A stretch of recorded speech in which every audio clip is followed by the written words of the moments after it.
Judges 21, New Living Translation. The Israelites had vowed at Mizpah, "We will never give our daughters in marriage to a man from the tribe of Benjamin." Now the people went to Bethel and sat in the presence of God until evening, weeping loudly and bitterly. "O Lord, God of Israel," they cried out, "why has this happened in Israel? Now one of our tribes is missing from Israel."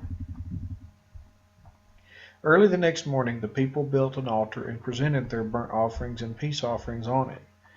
Then they said, "Who among the tribes of Israel did not join us at Mizpah when we held our assembly in the presence of the Lord?" At that time they had taken a solemn oath in the Lord's presence, vowing that anyone who refused to come would be put to death. The Israelites felt sorry for their brother Benjamin and said, "Today one of the tribes of Israel has been cut off. How can we find wives for the few who remain, since we have sworn by the Lord not to give them our daughters in marriage?" So they asked, "Who among the tribes of Israel did not join us at Mizpah when we assembled in the presence of the Lord?" And they discovered that no one from Jabesh Gilead had attended the assembly. For after they counted all the people, no one from Jabesh Gilead was present. So the assembly sent 12,000 of their best warriors to Jabesh Gilead with orders to kill everyone there, including women and children. "This is what you are to do," they said.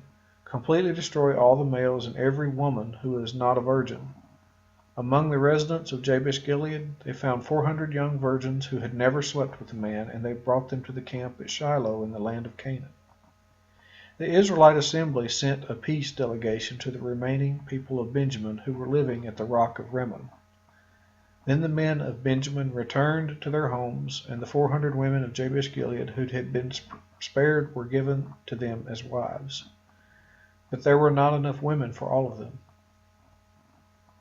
The people felt sorry for Benjamin because the Lord had made this gap among the tribes of Israel. So the elders of the assembly asked, "How can we find wives for the few who remain, since the women of the tribe of Benjamin are dead? There must be heirs for the survivors, so that an entire tribe of Israel is not wiped out. But we cannot give them our own daughters in marriage because we have sworn with a solemn oath that anyone who does this will fall under God's curse."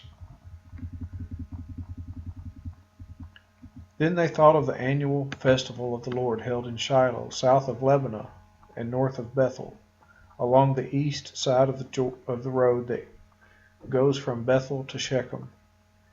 They told the men of Benjamin who still needed wives, "Go and hide in the vineyards. When you see the young women of Shiloh come out for their dances, rush out from the vineyards, and each of you can take one of them home to the land of Benjamin to be your wife.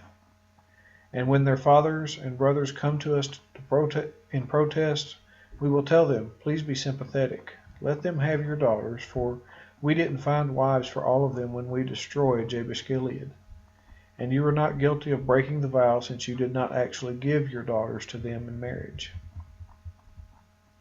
So the men of Benjamin did as they were told. Each man caught one of the women as she danced in the celebration and carried her off to be his wife. They returned to their own land, and they rebuilt their towns and lived in them. Then the people of Israel departed by tribes and families, and they returned to their own homes. In those days Israel had no king. All the people did whatever seemed right in their own eyes.